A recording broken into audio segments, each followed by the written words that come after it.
నమస్కారం అండి. ఇప్పుడు ఫలితాలు మనం చూస్తే క్లియర్గా తెలిసిపోతుంది. Bharatiya Janata party hat-trick government form చేయబోతున్నది. మోదీ గారు ప్రపంచమంతా ఆశపడ్డట్టుగా, యావత్ హిందూ సమాజం, యావత్ భారతీయులందరూ కూడా ఆశపడ్డట్టుగా ఆయన హ్యాట్రిక్ ప్రైమ్ మినిస్టర్ కాబోతున్నారు. హ్యాట్రిక్ ప్రైమ్ మినిస్టర్గా మోదీని ఎన్నుకున్న ప్రతి ఒక్క ఓటర్కి నా అభినందనలు. మామూలుగా డిజిటల్ మీడియాను బీజేపీ చాలా ఎక్కువగా వాడుకుంటుంది. అందులో మీరు కూడా సోషల్ మీడియాలో చాలా యాక్టివ్గా ఉంటారు. ఉన్నప్పటికీ ఇండియా కూటమిలో ఈ మెజారిటీ ఎందుకు వస్తుంది అంటారు? ఇప్పుడు వికసిత్ భారత్ ద్వారా కేంద్ర ప్రభుత్వ పథకాలను చాలా విస్తృతంగా ప్రచారం చేశారు. అయినప్పటికీ ఈ ఇండియా కూటమికి ఈ మెజారిటీ రావడానికి గల కారణం మీరు ఎందుకంటే 400 పార్ అనే నినాదంతో గట్టిగా వెళ్ళారు. అయినా కానీ అసలు వాళ్ళు కూడా ఊహించారు అసలు ఇన్ని సీట్లు మెజారిటీ వస్తుందని? డెమోక్రసీలో కంపల్సరీ రూలింగ్ గవర్నమెంట్ ఉండాలండి, అట్లనే అపోజిషన్ కూడా ఉండాలి. అపోజిషన్ని భారతీయ జనతా పార్టీ తొక్కేస్తుందని, నియంత పాలన మోదీదని, నార్సిస్ట్ అని ఇట్లాంటి ఏవైతే అపవాదాలన్నీ మా మీద పెట్టినరో వాటన్నిటికీ ఈరోజు మీకు సమాధానం కనిపిస్తుంది. మేము ఎక్కడ కూడా ఎవరిని ఇన్ఫ్లుయెన్స్ చేయలేదని చెప్పడానికి, వాళ్ళంతటా వాళ్ళు ఎంత తెచ్చుకోగలిగినరో అంత తెచ్చుకుంటున్నారు వాళ్ళు సీట్లు. కానీ భారతీయ జనతా పార్టీ 2019తో కంపేర్ చేస్తే 2024కి ఓటు పర్సెంటేజ్ చాలా పెరిగింది. అంటే చాలామంది ఓటు వేయడమే కాకుండా ప్రజలు కూడా భారతీయ జనతా పార్టీ పట్ల ఓటింగ్ పర్సెంటేజ్ పెరిగినప్పుడు ఏమైపోతుంది అంటే మా బాధ్యత కూడా పెరుగుతుంది. ఎట్లయితే మేనిఫెస్టోలో మెన్షన్ చేసినవన్నిటినీ మేము ఫుల్ఫిల్ చేయడమే కాకుండా, అంటే మేము ఏవేవైతే వాళ్ళకు వాగ్దానాలు ఇచ్చినామో మేనిఫెస్టో ద్వారా వాటన్నిటిని ఇప్పుడు నిలబెట్టుకుంటూ ప్రజల ఓటు పర్సెంటేజ్తో వాళ్ళు మా మీద నమ్మకం పెట్టుకున్నందుకు మేము ఇంకా ఎక్కువ బాధ్యతాయుతంగా ఇంకా ఎక్కువ కష్టపడి పనిచేయాలి అనేది మాకు ఇప్పుడు అర్థమైపోతుంది. కాబట్టి ఈ విషయాలన్నింటినీ గమనించుకొని నెక్స్ట్ కార్యాచరణ అనేది మాకు కేంద్రం నుంచి వెళ్ళి రాష్ట్రానికి వచ్చినప్పుడు వాటన్నిటినీ మేము ఫాలో అవుతూ క్రమశిక్షణాయుతంగా ఉండే భారతీయ జనతా పార్టీ కార్యకర్తలు అనే ఒక మా మీద ఉన్న పేరుని మేము నిలబెట్టుకుంటాం. ఓకే, యూపీ లాంటి అత్యధిక సీట్లున్న యూపీలో 80కి పైగా ఉన్న సీట్లలో అక్కడ 550 సంవత్సరాల కల్లా రామ మందిర నిర్మాణం అయితే జరిగింది.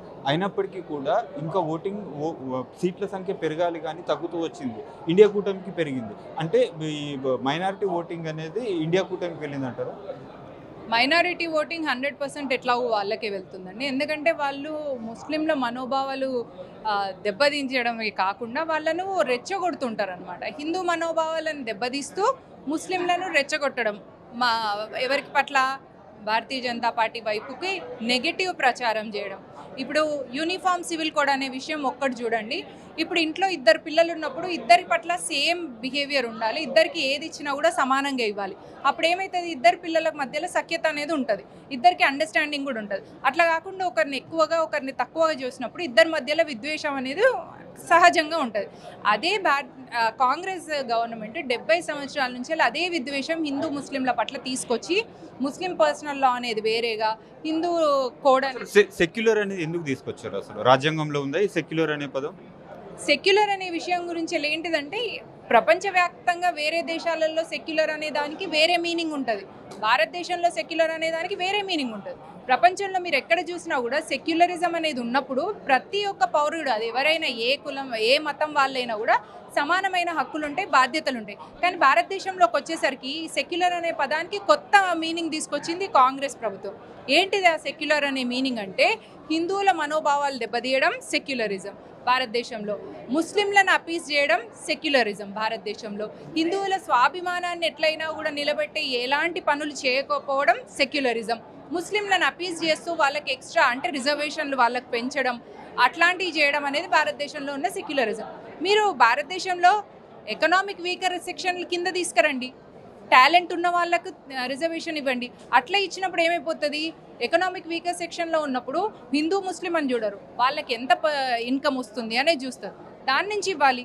టాలెంట్ చూసినప్పుడు ఏ వ్యక్తికి వస్తున్నారు, ఏ కులం నుంచి వస్తున్నారు, ఏ మతం నుంచి వస్తున్నారు అని చూడకుండా వాళ్ళకు వచ్చిన మార్క్స్ పర్సంటేజ్ నుంచి ఇవ్వడం, ఇట్లాంటివి పెంచాలే తప్ప మత ఆధారంగా రిజర్వేషన్ ఇవ్వడము, మత ఆధారంగా అపీజ్మెంట్లు చేయడము అనేది ఎప్పటి నుంచో ఈ కాంగ్రెస్కున్న ఒక డివైడ్ పాలిటిక్స్లో వాళ్ళ భాగం అనమాట. ఈ డివైడింగ్ పాలిటిక్స్ ద్వారానే వాళ్ళు సెక్యులరిజం అనే దాని అర్థాన్ని పెడార్థంగా చేసేసి దాని మీనింగ్ అసలు దానికి ఉన్న మంచి అర్థాన్ని కూడా చండాలం చేసి పెట్టింది కాంగ్రెస్. ఇప్పుడు ఈ కాంగ్రెస్కి కూడా ఈ మాత్రం సీట్లు వచ్చిన తర్వాత కూడా మనం 4 o'clock దాకా వెయిట్ చేసి అందులో ఎన్ని మనకు వస్తాయి అనేది తెలుసుకొని ఇంకొక విషయం ఏంటిదంటే మాకు ఓట్ పర్సంటేజ్ పెరిగింది 2019తో కంపేర్ చేస్తే 2024కి భారతీయ జనతా పార్టీ ఓటర్ పర్సంటేజ్ పెరిగింది కాబట్టి ఎస్ ఆ పర్సంటేజ్ పెరిగింది కాబట్టి దీన్ని బట్టి ఏం తెలుస్తుందంటే మా పట్ల ఇంకా బాధ్యత ఎక్కువ ఉంది, మాకు ఇంకా ప్రజలకు మా పట్ల నమ్మకం ఉంది కాబట్టి ఎగ్జాక్ట్లీ. కాబట్టి అట్లా పెరిగినాము, అన్ని విషయాలలో పెరగడంతో పాటు మీరు 3 నుంచి అసెంబ్లీ తెలంగాణలో అంటున్నారు కదా, పోయినసారి అసలు తెలంగాణలో సెకండ్ టఫ్ ఫైట్ 20 నుంచి 30 ఎమ్మెల్యే స్థానాలలో సెకండ్ పొజిషన్లో భారతీయ జనతా పార్టీ ఉంది. అంతే, అది కూడా ఎందుకు ఈ గవర్నమెంట్ కూడా రేవంత్ రెడ్డి గవర్నమెంట్ అడ్డిమారి గుడ్డి దెబ్బల గవర్నమెంట్ ఫామ్ చేసింది, లేకపోతే 19%తోని గవర్నమెంట్ ఫామ్ చేసింది ఏ రాష్ట్రాల్లో చూస్తారా? వెరీ రేర్ సిచ్యువేషన్లో జరుగుతుంది. వీళ్ళు కూడా ఊహించలే వీళ్ళు గవర్నమెంట్ ఫామ్ చేస్తుంది. ఓకే మేడం, చెప్పండి, మొత్తానికి ఈ యూనిఫామ్ సివిల్ కోడ్ తీసుకురావడం వల్ల ఈ స్వతంత్ర భారతంలో యూనిఫామ్ సివిల్ కోడ్ తీసుకురావడం వల్ల ఈ సమానత్వం ఎలా జరగబోతుంది, ఎవరెవరికి లాభం జరుగుతుంది, ఎవరికి నష్టం జరగబోతుంది, దాని గురించి కాస్త విశ్లేషణ. ప్రపంచవ్యాప్తంగా ఏ దేశంలో అయినా కూడా ఆ దేశంలో ఉన్న పౌరులందరికీ కూడా సమానమైన నాగరికత అనేది ఉంటుందండి. ఈవెన్ పాకిస్తాన్లో కూడా ఉంది. భారతదేశంలో ఎందుకు ఉండొద్దు?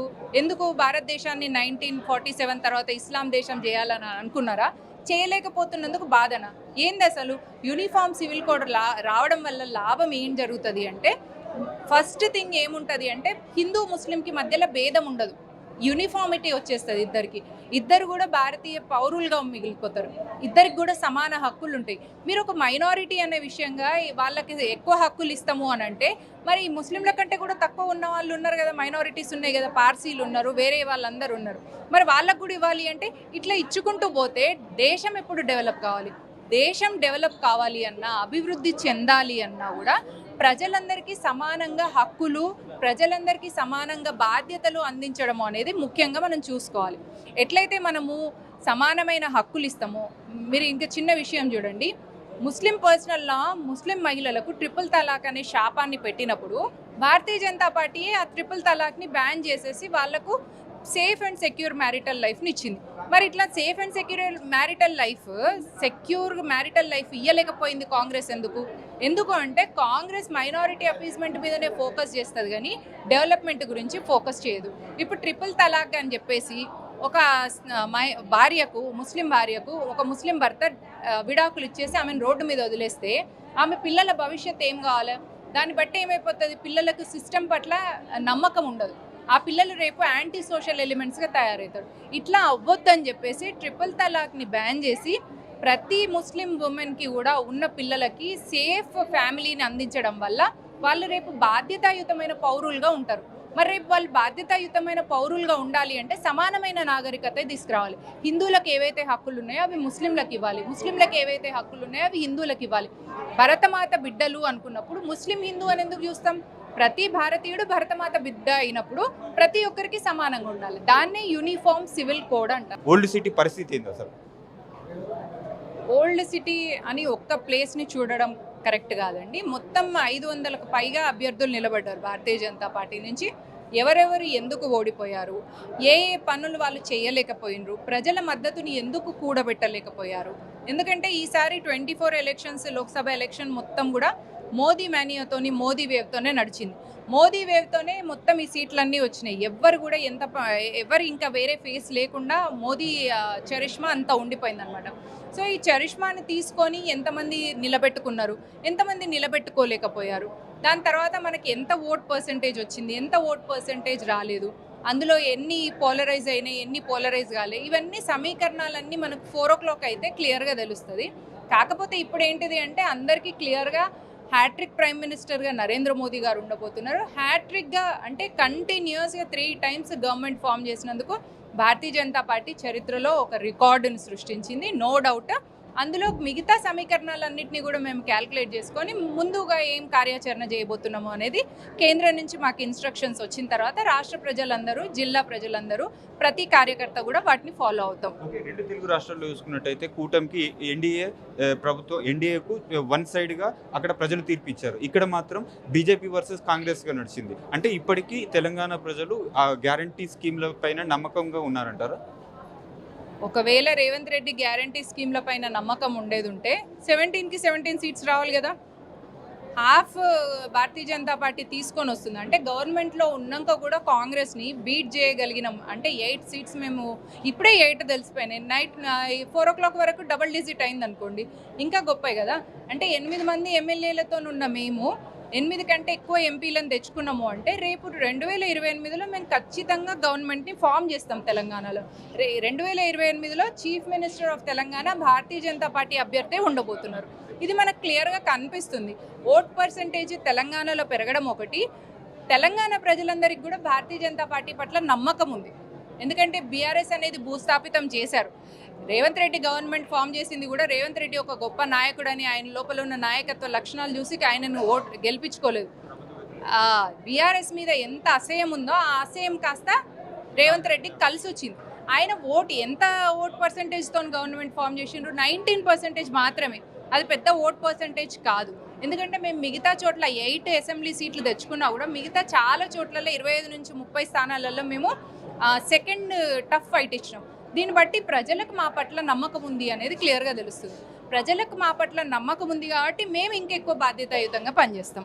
కాళేశ్వరం సంఘటన చూసుకున్నట్టయితే పిల్లర్లు కుంగిపోయిన సంఘటన చూసుకున్నట్టయితే కాళేశ్వరం పైన అనేక కమిటీలు వేశారు. దాని స్టోరీ ఎక్కడికి వెళ్ళింది, ఇప్పుడు కొత్తగా ఫోన్ ట్యాపింగ్ వచ్చింది. ఇప్పుడు అంటే ఇవి ముందుకెళ్ళే అవకాశం ఉందంటారా? వీళ్ళు కాంగ్రెస్ కానీ బీఆర్ఎస్ కానీ దొందే అండి. ఏంటి అంటే ఒక నాణానికి 2 సైడ్లు అనమాట. రేవంత్ రెడ్డి ఏమన్నారు, నేను ఒక సంవత్సరం మొత్తం నోరు కట్టుకొని ఉంటే 40,000 కోట్ల దాన్ని నేను క్లియర్ చేయగలను అని. అంటే ఆయన ఉద్దేశం ఏంది? నోరు కట్టుకొని ఉంటాడంటే ఉద్దేశం ఏంది? అంటే దోచుకోనికి వచ్చిండా? దొంగనా? నెక్స్ట్ లంకె బిందెల కోసం వస్తే ఇక్కడ అన్ని ఏదో బిందెలు. నువ్వు పని చేయడానికి వచ్చినావా? ప్రజలకు స్కీములు తీసుకొచ్చి ప్రజల్ని డెవలప్ చేయనీకి వచ్చినావా? లేదా లంకె బిందెలు దొరికితే అవి కొన్ని వెనకేసుకుందామని వచ్చినావా? క్లియర్గా ఆయన ఉద్దేశాలు అనేవి ఆయన మాటల ద్వారా తెలిసిపోతుంటాయి. ఎప్పుడైనా ఒక వ్యక్తి కొంచెం సేపు నాటకం ఆడొచ్చు కానీ ఎక్కువసేపు నాటకం ఆడలేడు. ఆ విషయాన్ని క్లియర్గా మనకు రేవంత్ రెడ్డి చెప్తున్నారు. ఆయన ఉద్దేశాలన్నీ ఆయన నోరు జారి చెప్పేస్తూ ఉన్నారు. దీన్ని బట్టి ప్రజలు ఏం తెలుసుకుంటున్నారు అంటే వాళ్ళను బీఆర్ఎస్ని తొక్కేసి బీఆర్ఎస్ మీద అసహ్యంతో మేము ఓటేసినాము అంతే అనేది కాంగ్రెస్ గవర్నమెంట్ ఫామ్ చేసిన దాన్ని బట్టి అర్థమవుతుంది. అదే ఎట్ ద సేమ్ టైమ్ మేము అసెంబ్లీ ఎలక్షన్లో 20కి పైగా స్థానాలలో టఫ్ ఫైట్ ఇస్తూ 8 లోక్సభ సీట్లు తెచ్చుకుంటూ ఇప్పుడు 8 కంటే ఎక్కువ కూడా అప్పుడు అసెంబ్లీ సీట్లు తెచ్చుకొని ఇప్పుడు 8 కంటే ఎక్కువ పార్లమెంట్ సీట్లు తెచ్చుకునే ప్రయత్నంలో ఉన్నాం. ఈ ప్రయత్నంలో మేము ఉన్నాము అంటే ప్రజల ఆశీర్వాదం, తెలంగాణ ప్రజల ఆశీర్వాదం భారతీయ జనతా పార్టీ పట్ల ఉంది. కాబట్టి మేము 100% 28లో గవర్నమెంట్ ఫామ్ చేస్తాం. ఇదే జోష్తోని, ఇదే సింహ గర్జనతోని భారతీయ Janata party ముందుకెళ్ళబోతుంది.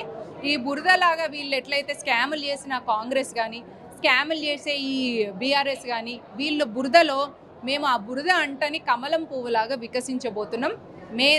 Next future of Telangana కానీ, ఫ్యూచర్ ఆఫ్ ద నేషన్ కానీ భారతీయ జనతా పార్టీ. మొత్తానికి అంటే ఇప్పుడు ఈ 17 సీట్లలో బీఆర్ఎస్ పెద్దగా ఎక్కడ ప్రభావం చూపించలేదు. తెల్లారి నుండి అంటే నెక్స్ట్ డే నుండి బీఆర్ఎస్ పరిస్థితి ఎలా ఉండబోతుంది? ఇక బీఆర్ఎస్ పరిస్థితి అంటే ఇప్పటివరకు ఎన్నైతే లూటీలు చేసిండ్రో, సర్ప్లస్ బడ్జెట్ ఉన్న రాష్ట్రాన్ని కాస్త లోటు బడ్జెట్గా చేసి అవన్నీ స్కాములు చేసి వెనకేసుకున్న సొమ్ముని ఎంజాయ్ చేసుకుంటూ ఆ ఫామ్ హౌస్లో ఉండి నోరు మూసుకొని ఉంటేనే తండ్రి కొడుకులకు మంచిది బీఆర్ఎస్ విషయాన్ని.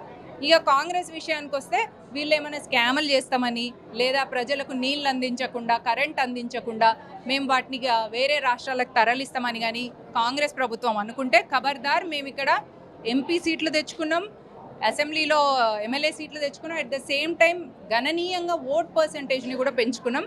కాబట్టి మీరు ఏవైనా చేస్తే మేము ఊరుకునేది లేదు. మిమ్మల్ని ఎట్లయినా ఎండగడతాం మీరు కానీ ప్రజలకు ఇచ్చిన వాగ్దానాలు, గ్యారంటీలు నిలబెట్టుకోలేకపోతే మిమ్మల్ని ఎండగట్టే పనిలోనే ఈ నెక్స్ట్ 3-4 years మేము ఉన్నాం.